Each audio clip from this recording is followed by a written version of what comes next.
મેં મારા પરિવારની ઈચ્છા વિરુદ્ધ જઈને મારી મરજી મુજબ લગ્ન કર્યા હતા, કારણ કે જ્યાં મારા માતા પિતા લગ્ન કરાવવા માંગતા હતા, હું તે વ્યક્તિને પસંદ નહોતી કરતી અને હું આખી જિંદગી કોઈ પસંદ વ્યક્તિ સાથે જીવન જીવવાનું વિચારી પણ નહોતી શકતી. લગ્નના દિવસે જ્યારે હું દુલ્હન બનવા માટે બ્યુટી પાર્લરમાં ગઈ, ત્યારે મેં પહેલેથી જ નક્કી કરી લીધું હતું કે હું ત્યાંથી ભાગીને મારા પ્રેમી સાથે લગ્ન કરી લઈશ. અને મેં એવું જ કર્યું. જેવી હું તૈયાર થવા માટે પાર્લરમાં ગઈ, હું તરત ત્યાંથી ભાગી ગઈ અને તે વ્યક્તિ સાથે લગ્ન કરી લીધા અને હંમેશા માટે મારા માતા પિતાનું ઘર છોડી દીધું. કારણ કે હું જાણતી હતી કે હવે તે ઘરમાં મારા માતા પિતા, મારા ભાઈ ક્યારેય પણ મને પગ નહીં મૂકવા દે. એટલા માટે મેં પોતે જ તે ઘર છોડી દીધું. મારો પતિ ખૂબ સારો અને પ્રેમાળ વ્યક્તિ હતો, પરંતુ તેના માતા પિતાએ પણ મને અપનાવવાની ના પાડી દીધી. અમે બંનેએ પોતાનું એક અલગ નાનું એવું ઘર બનાવી લીધું. તેણે મને જીવનની દરેક ખુશીઓ આપી, દરેક સુખ સુવિધાઓની વ્યવસ્થા કરી.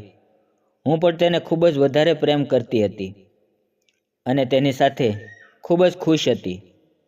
લગ્નના 2 વર્ષ પછી જ્યારે મને મા બનવાની ખુશખબરી મળી, ત્યારે હું ખૂબ જ વધારે ખુશ થઈ હતી.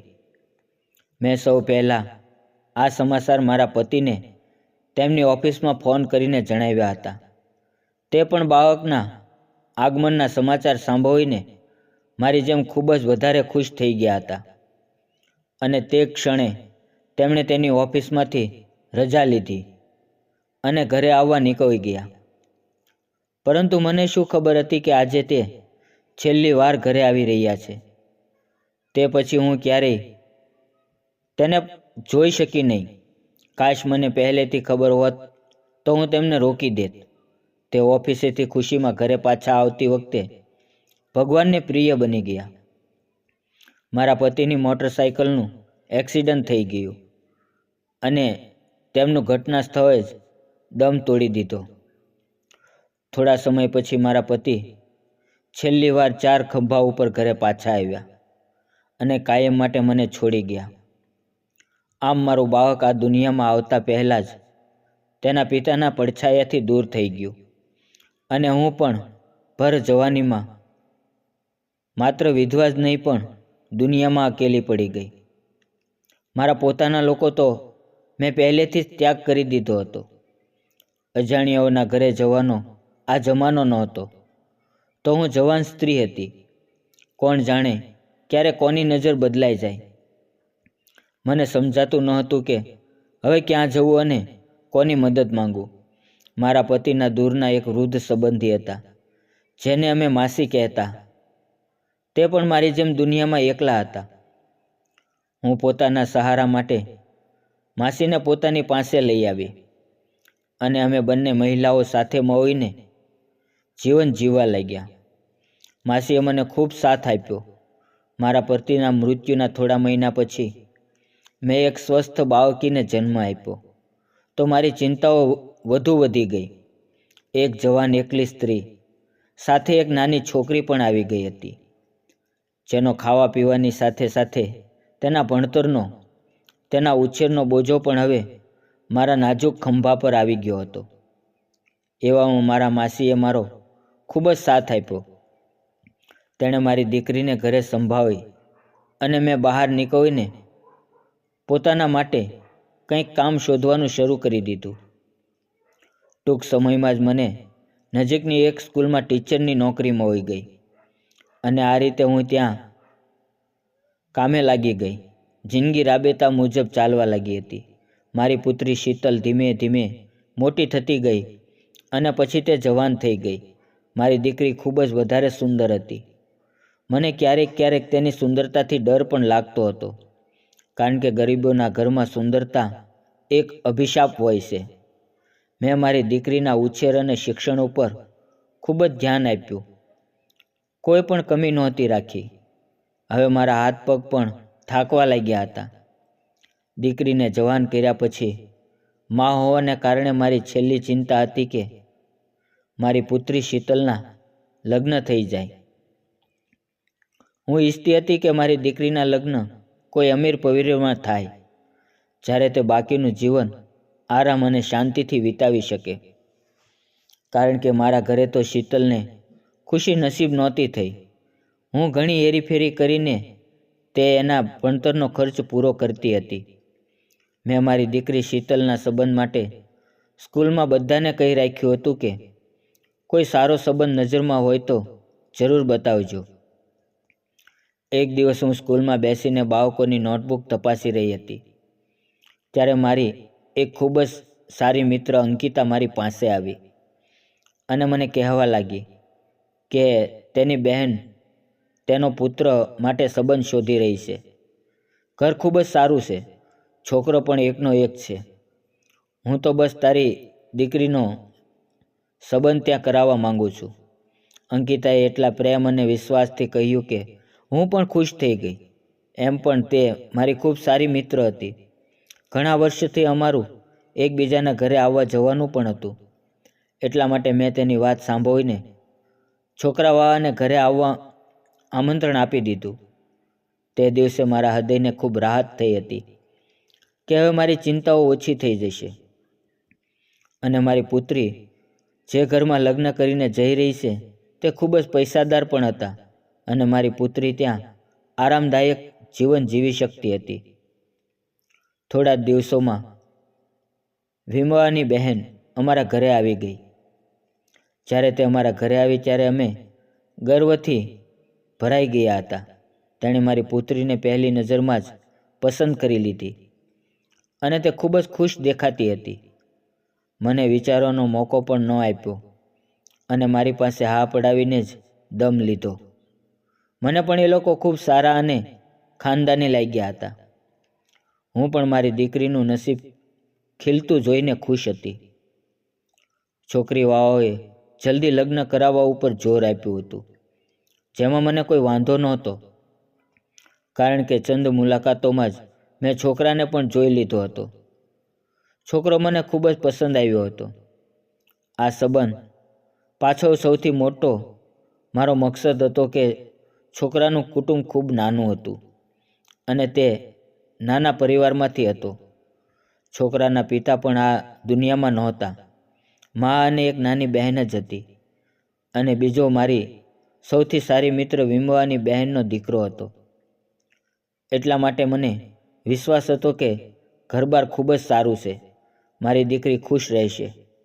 મેં દિવસ રાત કામ કરીને મારી આખી જિંદગીની બચતથી મારી દીકરીના લગ્નની તૈયારીઓ શરૂ કરી. હું લગ્નમાં કોઈ કસર છોડવા નહોતી માંગતી. તેણે બધું જ એકમાં આપી શકે છે. મેં આપીને મારા આશીર્વાદના છાયામાં મારી દીકરીને વિદાય આપી દીધી. આજે મને ખૂબ જ હલકું મહેસૂસ થઈ રહ્યું હતું. એવું લાગી રહ્યું હતું કે જાણે મેં મારી જવાબદારી ખૂબ જ સારી રીતે નિભાવી લીધી છે. જોકે દીકરીના જવાનું દુઃખ તો હતું, પરંતુ આમાંથી તો દરેક માએ પસાર થવું પડે છે. દીકરી તો પારકી થાપણ હોય છે. તેને તો એકાદ દિવસ પારકા ઘરે જવું જ પડે છે. લગ્ન પછી મારી દીકરી 2-3 વાર પિયરમાં આવી તો તેના ચહેરા પર સાચી આંતરિક ખુશી ચમકી રહી હતી, જેનો મેં અંદાજો લગાવ્યો હતો કે તેના ઘરમાં તે ખૂબ જ ખુશ છે અને શાંતિથી છે. મને આ વાતની ખૂબ જ વધારે ખુશી હતી કે મારું સપનું પૂરું થઈ ગયું. મારી દીકરીના લગ્ન એક અમીર પરિવારમાં થયા છે. પરંતુ થોડા મહિનાઓ પછી જ્યારે મારી પુત્રી મને મળવા આવી તો તેણે મને જણાવીને બેચેન કરી દીધી કે તે તેના સાસુ સાથે ગામમાં રહેવા જઈ રહી છે, કારણ કે તેના પતિને કામ માટે બહાર મોકલવામાં આવી રહ્યા હતા અને હવે આટલા મોટા શહેરમાં સાસુ અને તે એકલા નહોતા રહી શકતા. એટલા માટે તે તેમના ગામના મકાનમાં જઈને રહેશે. મને મારી દીકરીની જુદાઈની વાત સાંભળીને ખૂબ જ દુઃખ થયું, કારણ કે મેં મારી દીકરીને ક્યારેય મારાથી આટલી દૂર મોકલી નહોતી. પરંતુ તેની પાસે બીજો કોઈ વિકલ્પ નહોતો. હું દિલ ઉપર પથ્થર રાખીને તેને મળવા ગઈ અને તે પણ મને મળીને ખુશખુશી તેના સાસુ સાથે ગામ જતી રહી.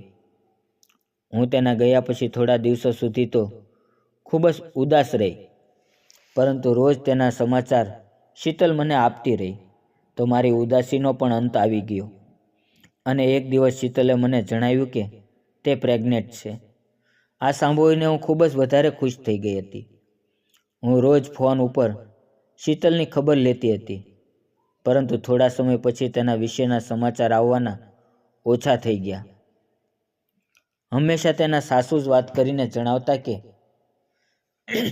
તેની તબિયત સારી છે, હવે તે સંપૂર્ણપણે આરામ કરશે, એટલા માટે હું તેને ઓછી જ ઉઠાડું છું. અત્યારે શીતલ આરામ કરી રહી છે, એટલા માટે તમારી સાથે વાત નહીં કરાવી શકું. મને મારી દીકરીના સાસુના બોલવાના અંદાજમાં સગીમાં જેવો પ્રેમ મહેસૂસ થતો હતો. હું મારા ભગવાનનો આભાર માનતી હતી કે મારી દીકરીને મા જેવી સાસુ મળી છે. પરંતુ એક રાત્રે એક એવા સમાચાર આવ્યા કે તેણે મારી દુનિયા જ બરબાદ કરીને રાખી દીધી. એક રાત્રે મારી દીકરીની સાસરિયામાંથી ફોન આવ્યો કે તમારી દીકરીનું અચાનક તબિયત ખરાબ થવાને કારણે તેનું અવસાન થઈ ગયું છે. મારા માટે આ સમાચાર કોઈ ભૂકંપથી ઓછા નહોતા. આ જીવલેણ સમાચારે મારો જીવ જ કાઢી નાખ્યો હતો. હું કંઈ પણ વિચારવાની કે સમજવાની સ્થિતિમાં નહોતી રહી. જ્યારે થોડો હોશ આવ્યો તો હું સીંચો પાડીને રડવા લાગી હતી. મારી એકની એક દીકરી હતી. તે તો હતી મારું બધું જ. શીતલ સિવાય મારું આ દુનિયામાં કોણ હતું? રડતા રડતા મારો અવાજ બંધ થઈ ગયો. હોઠ સુકાઈ ગયા. હવે તો ગળામાંથી અવાજ પણ નહોતો નીકળી રહ્યો. મને મારી દીકરીના ગામ વિશે પણ કંઈ ખબર ન હતી. મને મારી દીકરીને મળવા જલ્દી ગામ પહોંચવાનું હતું. જ્યારે મેં મારી મિત્ર વિમળાને ફોન કર્યો ત્યારે તેણે મને કહ્યું કે તે પહેલેથી જ ગામ જતી રહી છે. મેં તેને કહ્યું કે મને થોડી સરનામાની માહિતી તો આપ, જેથી હું મારી દીકરીને છેલ્લી વાર જોઈ શકું. તેણે મારાથી જીવ છોડાવવાના અંદાજમાં ગામનું સરનામું જણાવ્યું અને ઝડપથી ફોન બંધ કરી દીધો. હું તો મારી પુત્રીના દુઃખમાં જ રોઈ રોઈને બેહાલ થઈ ગઈ હતી. પરંતુ તે સમયે જેમ તેમ પોતાને સંભાળીને હું ગામ પહોંચી હતી. મેં ફોન પર મારી વેવાણને વિનંતી કરી હતી કે મારી દીકરીનો અંતિમ સંસ્કાર અત્યારે ના કરવામાં આવે. હું છેલ્લી વાર મારી દીકરીને જોવા માંગુ છું. હું જ્યારે મારી દીકરીના ઘરે પહોંચી ત્યારે આખું ઘર લોકોથી ભરેલું હતું. પરંતુ એક વાત આશ્ચર્યજનક હતી. મારી દીકરીને અલગ રૂમમાં રાખવામાં આવી હતી. તેને એક મોટા ધાબામાં વીંટીને રાખવામાં આવી હતી. હું શીતલને બાથ ભરીને રડવા લાગી. મારા પતિના અવસાન પછી શીતલ જ મારા જીવનનો એકમાત્ર સહારો હતી. હવે તે પણ મને છોડીને જતી રહી હતી. હું જોરથી રડી રહી હતી. અમુક મહિલાઓએ મને શીતલથી અલગ કરાવી અને કહ્યું કે હવે અંતિમ સંસ્કારનો સમય થઈ ગયો છે. તમે હિંમત રાખો. જે આ દુનિયામાં આવ્યા છે તેણે એક દિવસ તો જવું જ પડશે. મારી પુત્રીના અંતિમ સંસ્કારની તૈયારીઓ શરૂ થઈ ત્યારે હું એક ખૂણામાં બેભાન જેવી સ્થિતિમાં બેઠી હતી. ત્યારે એક નોકરાણી મને પીવા માટે પાણી આપવા ના બહાને મારી પાસે આવી. તેણે મારા કાનમાં કહ્યું કે તમે તમારી દીકરી સાથે તે રૂમમાં એકલા 5 મિનિટ સુધી રહો. નોકરાણીની વાત સાંભળીને મારા કાન ઊભા થઈ ગયા. છેવટે મારી પુત્રીના મૃત્યુ પાછળ કંઈક તો રહસ્ય હતું.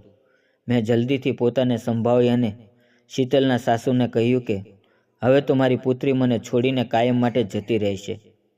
તો હું તમને બધાને એક વિનંતી કરું છું કે મને મહેરબાની કરીને માત્ર 5 મિનિટ માટે મારી દીકરી સાથે રૂમમાં એકલા રહેવા દો. હું મારી પુત્રી સાથે થોડો સમય શાંતિથી પસાર કરવા માંગુ છું. કૃપા કરીને મારી આ વિનંતીને સ્વીકારી લો. શીતલના સાસુએ થોડીવાર સુધી મારી સામે જોયું અને પછી કંઈક વિચારીને તેણે મને મારી દીકરીના રૂમમાં છોડી દીધી અને તમામ મહિલાઓને રૂમની બહાર જવા માટે કહ્યું. હવે એ રૂમમાં હું અને મારી પુત્રી શીતલ વધ્યા હતા. હું જોર જોરથી હજુ પણ રડી રહી હતી. એવું લાગતું હતું કે જાણે હું મારી દીકરીને મારા હૃદયમાં જ છુપાવી લઉં. એટલામાં પાછળની બારીમાંથી એ જ નોકરાણી રૂમની અંદર આવી. હું એ જ નોકરાણીની તો રાહ જોઈ રહી હતી, કારણ કે તે જ મને જણાવી શકતી હતી કે શીતલના મૃત્યુનું શું રહસ્ય છે. હું ઝડપથી તે નોકરાણી પાસે ગઈ અને તેને મારી પાસે બેસાડીને કહ્યું, કૃપા કરીને મને જલ્દી જણાવ, આખરે તું મને શું કહેવા માંગતી હતી?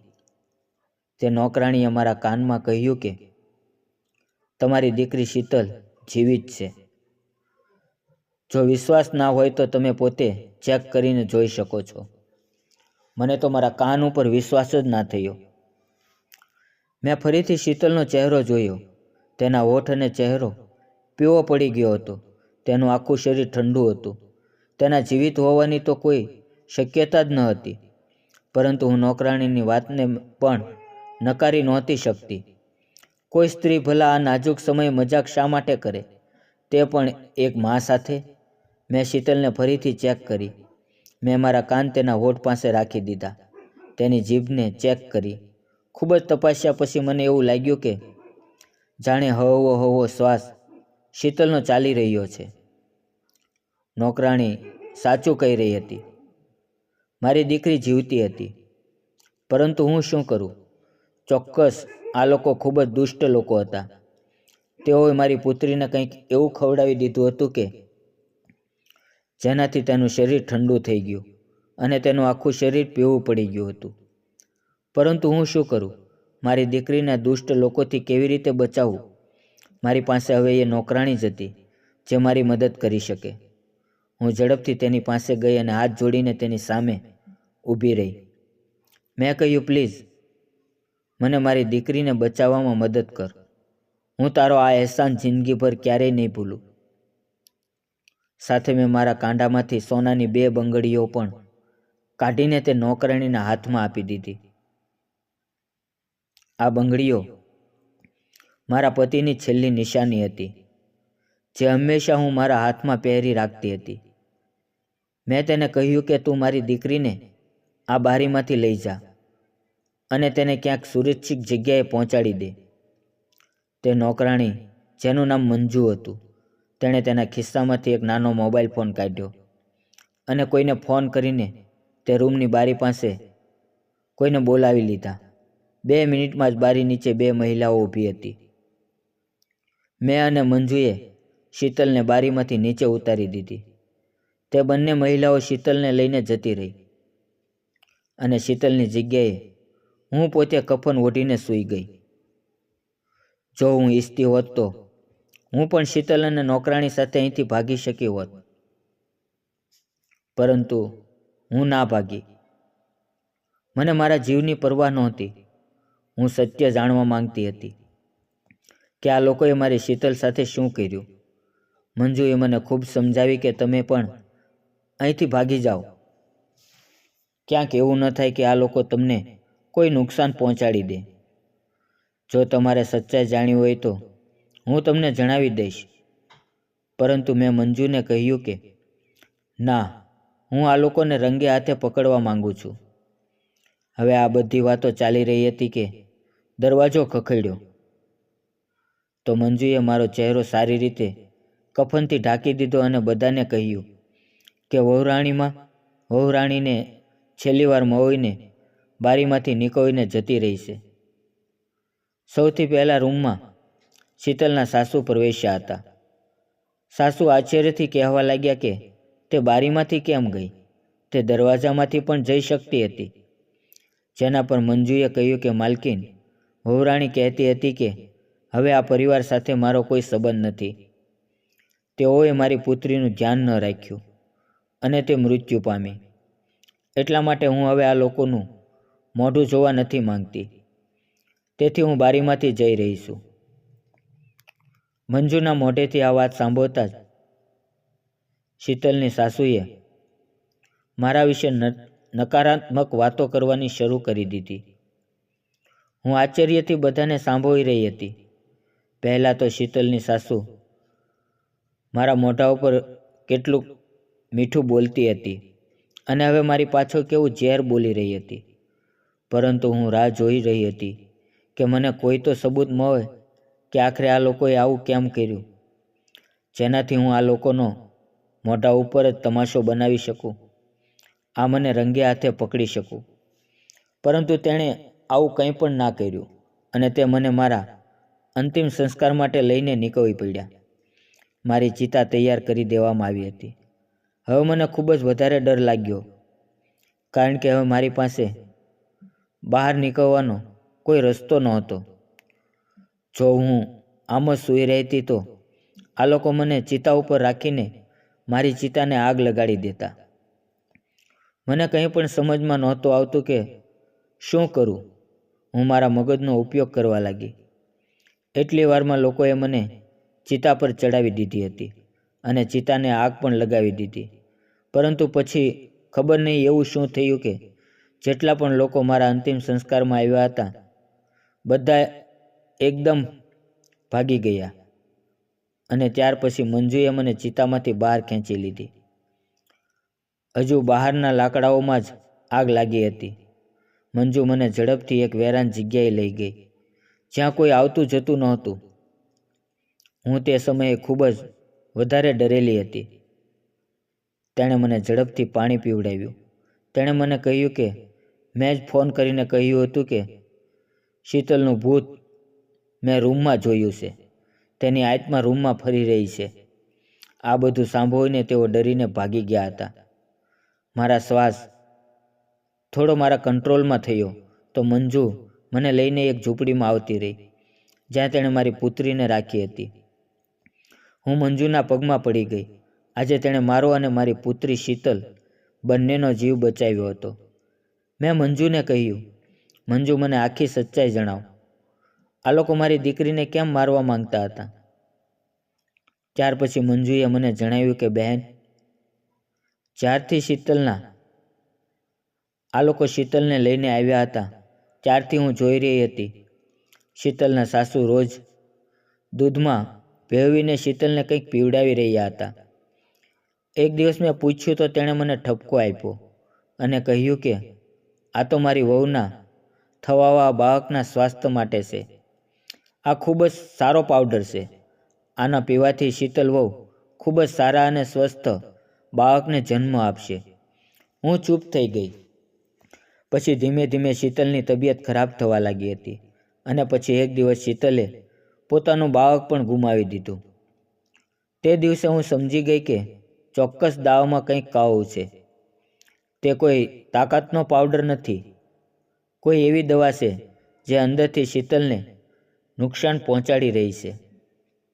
હું શીતલના સાસુનો ઈરાદો સમજી ગઈ હતી કે તે શીતલને મારવા માંગે છે. એટલા માટે મેં મારી પરિચિત પાસેથી એક ઝેરી ઔષધિ લીધી. આને ખાવાથી વ્યક્તિનું શરીર ઠંડુ અને પીવું પડી જાય છે. જોનારને એવું લાગે છે કે જાણે વ્યક્તિ મરી ગઈ છે, પરંતુ જો આ ઔષધિનો ઈલાજ કરી દેવામાં આવે તો વ્યક્તિનો જીવ બચાવી શકાય છે. શીતલનો જીવ બચાવવા માટે ઝેરી ઔષધિ મેં શીતલને પીવડાવી દીધી. ઔષધિ પીધા પછી થોડી વારમાં શરીર પીવું પડી ગયું અને ઠંડુ થઈ ગયું. શીતલના સાસુને લાગ્યું કે તેનો પાવડર કામ કરી ગયો અને શીતલ આ દુનિયામાંથી જતી રહી. આખી વાત જણાવીને મંજુ ચૂપ થઈ ગઈ. મંજુની વાત સાંભળીને મને ખૂબ જ ગુસ્સો આવવા લાગ્યો હતો. મારી દીકરીને તે લોકો સાથે શું દુશ્મની હતી? આ લોકો મારી દીકરીને જીવથી કેમ મારવા માંગતા હતા? મને કંઈ પણ સમજાતું નહોતું. 8 દિવસ સુધી મારી દીકરીનો ઈલાજ મંજુ કરતી રહી. રોજ ઔષધિ પીસીને પીવડાવતી રહી. જ્યારે શીતલ સંપૂર્ણપણે સ્વસ્થ થઈ ગઈ ત્યારે રાતના અંધારામાં હું તેને લઈને મારા ઘરે આવી ગઈ. મેં અત્યાર સુધી તેને છુપાવીને જ રાખી હતી. મેં કોઈને જણાવ્યું નહોતું કે મારી દીકરી જીવતી છે. હું ઠંડા મનથી વિચારી રહી હતી કે હવે આગળ મારે શું પગલું ભરવું છે. મેં શીતલને આખી વાત જણાવી. તેને તો વિશ્વાસ જ નહોતો થઈ રહ્યો હતો કે તે કેટલાય સમય સુધી મારા ખોળામાં માથું રાખીને રડતી રહી. તેણે કહ્યું, મમ્મી, મારા સાસુએ તો ક્યારેય મારા પ્રત્યે ખરાબ વર્તન નહોતું રાખ્યું. હંમેશા મને દીકરીની જેમ પ્રેમ કર્યો હતો. પરંતુ ધીરે ધીરે મારી તબિયત બગડવા લાગી હતી અને હું મારું બાળક પણ ખોઈ બેઠી. આવી હાલતમાં પણ મારા સાસુએ મારો ખૂબ જ સાથ આપ્યો હતો. પરંતુ મને શું ખબર હતી, જે દૂધને હું અમૃત સમજીને પી રહી હતી તે જ દૂધ મારો જીવ લેવાનું હતું. મેં તો રાજને દિલથી પ્રેમ કર્યો હતો. રાજ પણ મારા પ્રત્યે ખૂબ પ્રેમ વ્યક્ત કરતા હતા. પણ મમ્મી, મને લાગે છે કે રાજ આ બધામાં સામેલ નથી. મને લાગે છે કે રાજ હજુ પણ મને પ્રેમ કરે છે. મારે રાજને ફોન કરવો જોઈએ.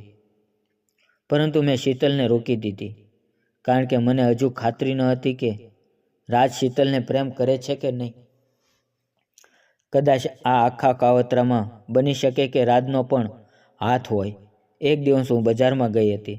જ્યારે મેં કંઈક એવું જોયું કે હું આશ્ચર્યચકિત થઈ ગઈ. મેં ત્યાં રાજને જોયો. રાજ એક છોકરીની સાથે હાથમાં હાથ નાખીને ફરી રહ્યો હતો. તેના ચહેરા ઉપર ચમક દેખાતી હતી. શીતલના મૃત્યુનું કોઈ દુઃખ તેના ચહેરા પર નહોતું. અને રાજની આ ખુશી જોઈને મને એ સમજવામાં વાર ન લાગી કે આ બધામાં રાજ પણ સામેલ હતો. હવે હું વધારે ચૂપ નહોતી બેસી શકતી. હું એ લોકોને આ રીતે આઝાદ નહોતી છોડી શકતી, જેણે મારી દીકરીનો જીવ લેવાની કોશિશ કરી. હું સીધી પોલીસ સ્ટેશન પહોંચી ગઈ અને આખી વાત પોલીસની સામે જણાવી દીધી. પોલીસે તાત્કાલિક કાર્યવાહી કરી અને હું પોલીસને લઈને રાજના ગામ પહોંચી ગઈ. પહેલાં તો રાજની માં મને આ રીતે પોલીસ સાથે જોઈને ચોંકી ગઈ, પરંતુ ટૂંક સમયમાં જ પોતાની ઉપર કાબૂ મેળવી લીધો.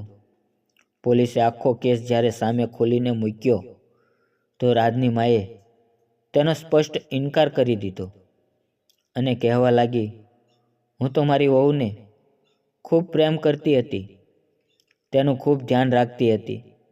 તેનું મૃત્યુ કુદરતી હતું. અમે તેની સાથે કાંઈ પણ ખોટું નથી કર્યું.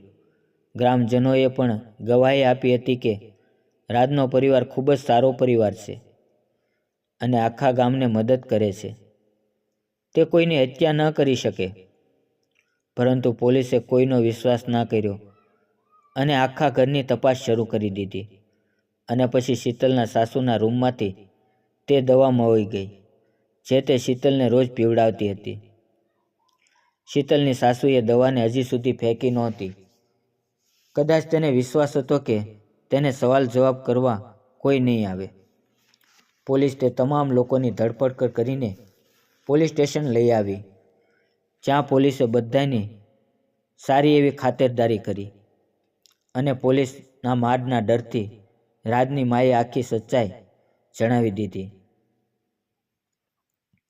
રાજની માએ સ્વીકાર્યું હતું કે હા, તેણે શીતલ અને શીતલના બાળકનો જીવ લીધો છે અને આ બધી તેની યોજનાનો એક ભાગ હતો.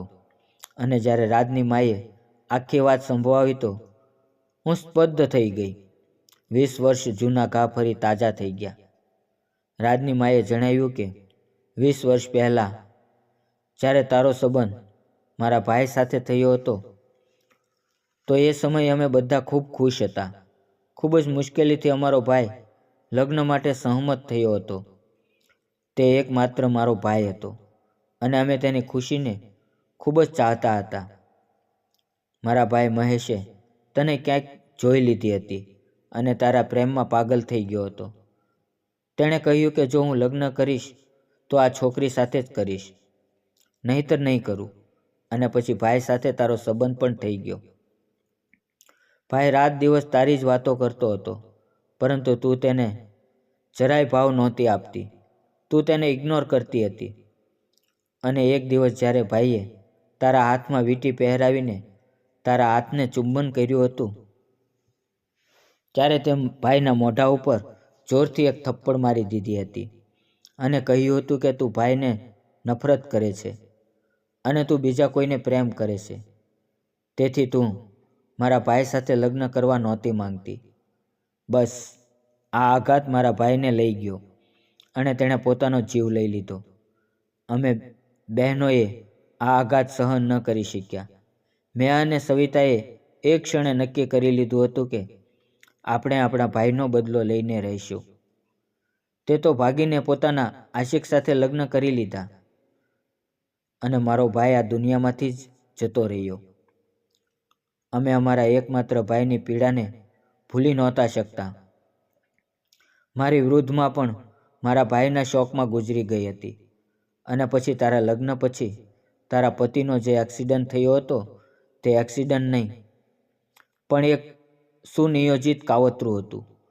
તારા પતિની હત્યા પછી પણ અમને શાંતિ નહોતી મળી. અમે તને દરેક ક્ષણે દુઃખમાં તડપતા જોવા માંગતા હતા. તારી પાસે તારી પુત્રી એકમાત્ર ખુશી હતી. અમે તેને પણ છીનવી લેવા માંગતા હતા. એટલા માટે સવિતાએ તારી પુત્રીના લગ્ન મારા પુત્ર સાથે કરાવ્યા અને પછી હું તારી પુત્રી પાસે દરેક ક્ષણનો બદલો લેવા લાગી. શીતલના સાસુના મોઢે આ સાંભળીને મારી આંખમાંથી આંસુ વહી રહ્યા હતા.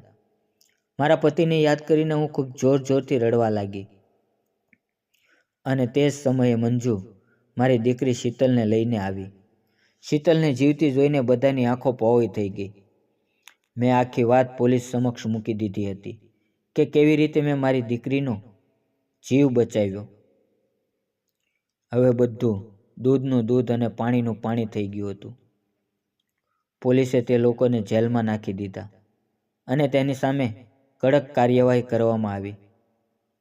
થોડા સમય પછી મેં રાજ અને શીતલના છૂટાછેડા કરાવી દીધા. ગુનેગારને તેના ગુનાની સજા મળી ગઈ હતી. મારી દીકરી પણ તેના ચુંગલમાંથી મુક્ત થઈ ગઈ હતી. પરંતુ મારા નિર્દોષ પતિ કોઈ દોષ વિના જ આ દુનિયામાંથી જતા રહ્યા હતા. આ દુઃખ મને અંદરથી ખાઈ રહ્યું હતું, પરંતુ મેં પોતાની જાત પર કાબૂ રાખ્યો કારણ કે મારે શીતલને પણ સંભાળવાની હતી. મિત્રો, વિડીયો પસંદ આવ્યો તો વિડીયોને લાઈક અને ચેનલને સબસ્ક્રાઈબ કરવાનું ના ભૂલશો. ફરી મળશું આવતીકાલે. ત્યાં સુધી આવજો.